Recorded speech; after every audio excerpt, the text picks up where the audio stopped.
संवाद साधणार आहोत. आपलं नाव काय, आपण कोणत्या पक्षाचे? मी अपक्षमधनं उभं राहणार आहे. दुर्गादास भानुदास खाडे माझं नाव. आणि आमच्या छोट्या ताई आहेत गंगाताई भानुदास खाडे. आम्ही दोघं मैदानात उतरणार आहोत. समस्या अशा आहेत की 30 वर्ष झालं आमच्या जो वॉर्ड आहे 13 वॉटरस्कीम एरिया, तिथं आकडा नाही, आकड्यावरती लाईट येत. पाणी दिवसाआड येतं, कधी पण येतं, रात्री अपरात्री कधीही सोडतात पाणी. गटर तुमच्यात, खड्डे पडलेले जागोजागी, म्हणजे आमच्या इकडं फिरकतच नाही. जसं तर राहुलजी म्हणाले की समस्यांचा महापूर समस्याचा महापूर आहे. आणि झोपडपट्ट्यामध्ये भरपूरपणे वाढत चालले झोपडपट्ट्या.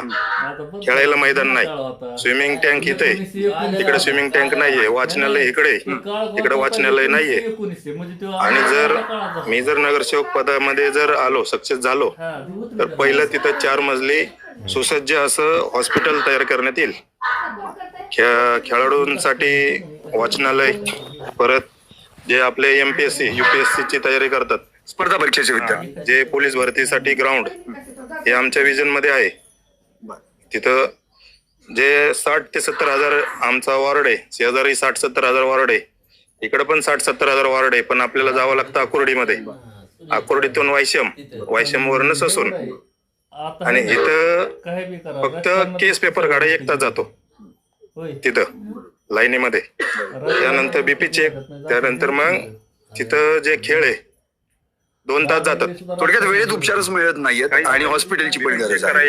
एक वॉर्ड, परत रक्त चेक करा 1 वॉर्ड, म्हणजे असं टाइमपास.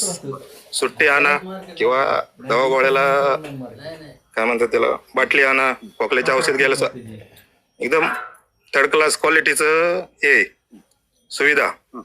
आणि जे SRAच्या माध्यमातून आमचा संपूर्ण वॉटर स्कीम उठवायचा प्रयत्न होता, तो झालाय कमी.